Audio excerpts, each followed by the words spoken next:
अस्सलाम वालेकुम दोस्तों, कैसे हैं दोस्तों। इससे पहले हमने बात की थी कि सी प्लस प्लस क्या है। तो हमने कहा था सी प्लस प्लस एक कंपाइल्ड और ऑब्जेक्ट ओरिएंटेड लैंग्वेज है और ये सी की सक्सेसर है, यानी इससे पहले सी आई थी, उससे पहले बी आई थी और ये 1980s में डेवलप हुई थी, जबकि सी 1970s में हुई थी। और सी प्लस प्लस और सी में सिमिलरिटी होती है। और उसके बाद हमने चेक किया था कि ये कहाँ कहाँ यूज़ होती है। तो हमने बात की थी कि वीडियो गेम्स में सी प्लस प्लस बहुत ज़्यादा यूज़ होती है, ऑपरेटिंग सिस्टम में यूज़ होती है, एम्बेडेड प्रोग्रामिंग में यूज़ होती है। तो आज हम बात करेंगे कि आईडीई क्या होता है। तो दोस्तों, IDE stands for integrated development environment.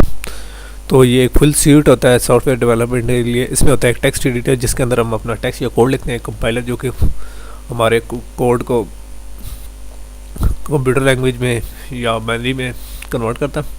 और उसके बाद एक डिबगर होता है जो कि हमारे कोड में से को इंस्ट्रक्शन को वन बाय वन चेक करता है। और ये हम इंशाल्लाह जब ये कुछ अरसे के बाद हम इन पर अलग अलग वीडियोस बनाएंगे और इन बेसिक कॉन्सेप्ट्स को डिस्कस करेंगे। ये जस्ट मैं आपके आपको सिर्फ गो थ्रू करने के लिए बता रहा हूँ, वैसे इतना कोई खास ज़रूरी नहीं है। तो यहाँ मैं बताते चलूँ कि आईडीई एक कंपाइलर नहीं होता, बल्कि आईडीई के साथ एक कंपाइलर होते हैं। आईडीई एक फुल सूट होता है।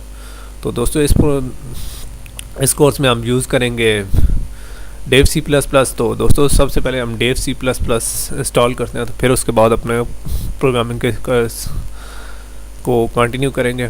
तो दोस्तों, पहले हम डेव सी प्लस प्लस की साइट पर जाते हैं। मेरे पास अपने डाउनलोड्स फोल्डर में भी पड़ा हुआ है, लेकिन नए सिरे से डाउनलोड करते हैं ताकि आप लोगों को पता चल जाएगा कि किस तरह डाउनलोड किया जाता है और किस तरह से चेक किया जाता है कि ये आपके हार्डवेयर, सॉफ्टवेयर और बाकी चीज़ों के साथ कंपेटेबल है कि नहीं है। तो दोस्तों, नेक्स्ट वीडियो में हम डेव सी प्लस प्लस को इंस्टॉल करेंगे।